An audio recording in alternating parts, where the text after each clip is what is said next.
Spring is busy, busy, busy. Welcome back to the Garden Hutch. Today we're going to discuss week 13 of 2022. Let's get going.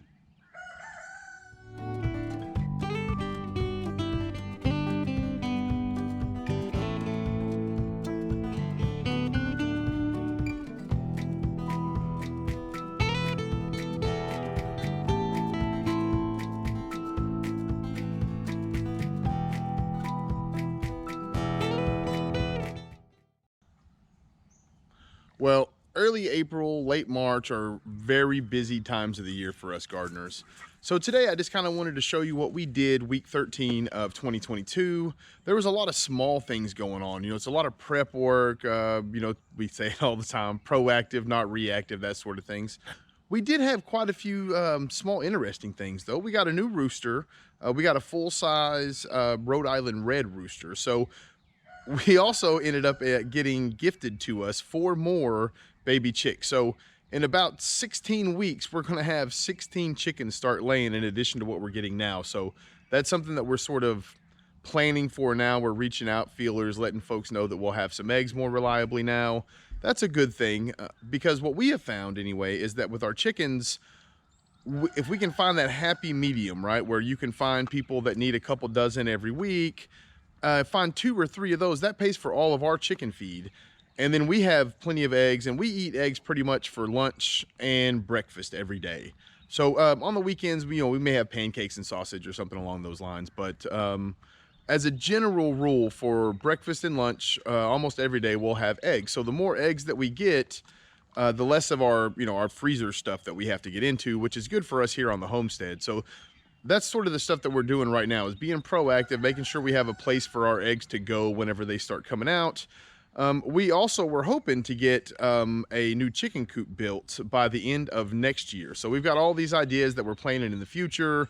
It was a really rainy week. There's not a whole lot left to do on the homestead besides the bamboo, which we'll get to in a little while. We had a bit of a good development come through on it. All of our plants are doing well. We haven't had any tragedies or anything, so that's good.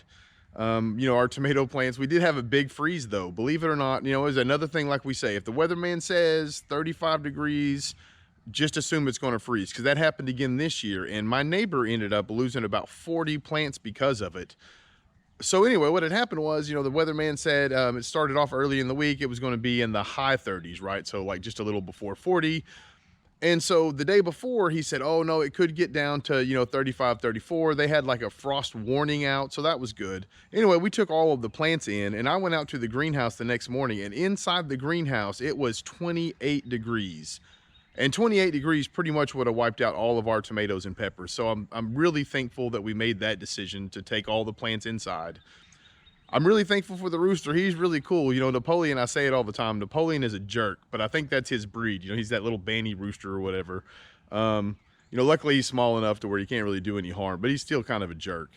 But the new rooster is really nice. Leslie's really happy to have a full-size rooster that's not mean to her. So that's going to go a long way on the homestead. All right, so, the next thing we're going to do this morning is we are going to take a look around at all of the plants in the raised beds.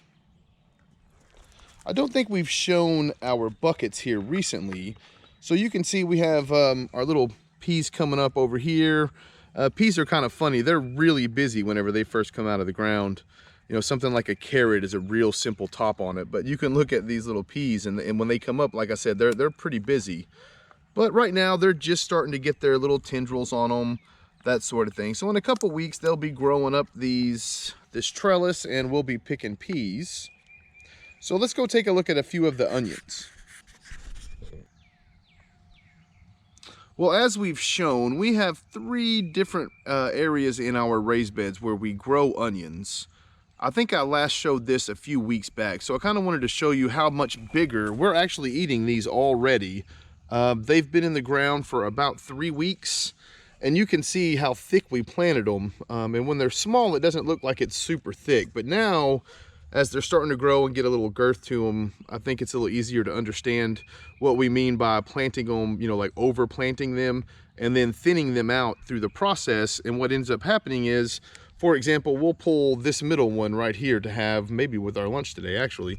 And then the ones before it and after it, that will give those onions the chance to bulb out. And then, this fall when we go through, or maybe even late summer, if we need onions, we can pull them out and we'll have a nice head onion, as opposed to, the spring green onions that we enjoy this time of year.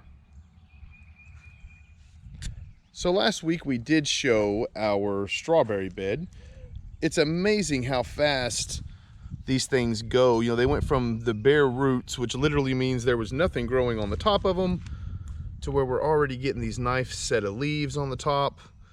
One thing I wanted to go over here as we were looking at our strawberries is, with these being the ever-bearing strawberries, what we're going to do is the first part of the year, so probably until June 1st, as these strawberries grow, they'll get little clusters of flowers on them. We will trim off all of the flowers from our strawberry plants all the way up until June 1st. And then after that, we'll let the flowers go into their berries, and we'll eat the fire out of them. The reason that we take the flowers off is just so the plant has a few months to put energy into developing its root system. And all of these plants came with really nice root systems, but you want them to be able to establish themselves in the soil and sort of set before you put them through the process of actually making their fruit. And right below this, and we'll just go over this real fast, but right below this is where we have our garlic, and it's going great guns here. We really are proud of the garlic, and one of the reasons is we eat a whole lot of garlic. Last fall, we wrote down the vegetables that we were forced to purchase from the grocery store, and garlic and potatoes were number one. We did not address the potatoes as much as far as giving them a new area. We're just going to try a new planting, and I'll show that in a minute, and see if that does it. And if not, then we're probably going to put in a whole raised bed just for our potatoes. And you can see down there on the end, we also have a few extra onions down there on the bottom that are doing really well. We'll just go over this part of it real fast here. Do you have a stick, Ray? You want to show everybody your stick? Yeah, you don't want to share? Okay, that's fine. But these are the chicken strawberries we had talked about. They're also doing really well. It's amazing how the chickens won't touch these guys at all. They'll just let them grow, just like our squash and all the other things. The red fruit they love. So what they'll do here is they'll leave these strawberries alone. As soon as the strawberries start turning red, they'll come through and eat them. I just also wanted to sort of show, we're starting to get the leaves on our blackberries. One of the things I really am proud of on this blackberry was the primary reason for it was to sort of slow down the erosion on the heel. It has done its job very well. And the blackberry bushes that we have, they're starting to, procreate on their own. They'll go down, create new runners for the next year. So this is the first year that we've put these in that we're expecting to have a nice sized harvest of blackberries. So we kind of moved up here to the pallet garden. I'll just show you our lettuce. We'll be trimming it up pretty good this next week, and we'll have our first salads out of our raised beds. And our radishes, let's get down there where you can see them a little better. It's about time to thin these guys out. I usually like to let them get, about big as the fingers on my hand. So, we've got a couple inches left. So by the end of the week, probably I'll be pulling them out. Another good thing, I don't know if you can see that, but once they start getting that little red tint underneath is a good time to go ahead and start thinning them out. That means soon that the actual underneath tuber will start to form. And we want them to have plenty of room when they do that. Just kind of show you all the progress here on our cabbages. They are coming along very well. End of this week, the end of the first week of April, I will go through and put a half portion of fish emulsion on these guys. So what all that means is I'll take a gallon waterer. It calls for 2 caps of the fish emulsion. I'll only use 1 cap. The soil is good enough where it doesn't need all of that, and it really helps to boost the growth. You can see, I don't know if you can tell or not. Let's get up here and see if you can see, but they're just now starting to make their heads. And that's whenever I like to go ahead and do our first round of fertilization. And then from here on out, for every 2 weeks, I will add fish emulsion to our cabbages. Real simple process. I do everything on Friday so I can kind of get all of, every Friday I do whatever needs to for that week, I guess is the best way to put it. So what we'll do is we'll get these in here, and then, every Friday, or every other Friday, I'm sorry, from now until, mid-June or so, these guys will get some fish emulsion. All right, so while we're down here by the cabbages, we'll step over into our first in-ground plant of the year, and these are the potatoes. Now this year we did not opt to put our potatoes in a raised bed. We decided this year to try them once again in the same spot we did last year. We got a relatively good yield last year. However, it wasn't quite what we wanted. We'd like to have upwards of about 110 pounds of potatoes, and we got a little over 60. So I'm not sure if we're limited by the space that we've chosen. And if that's the case, it's real simple just to put in a new raised bed, tailor it around potatoes to get a higher yield. And we may end up doing that anyway and just have potatoes in 2 spots depending on how this works out.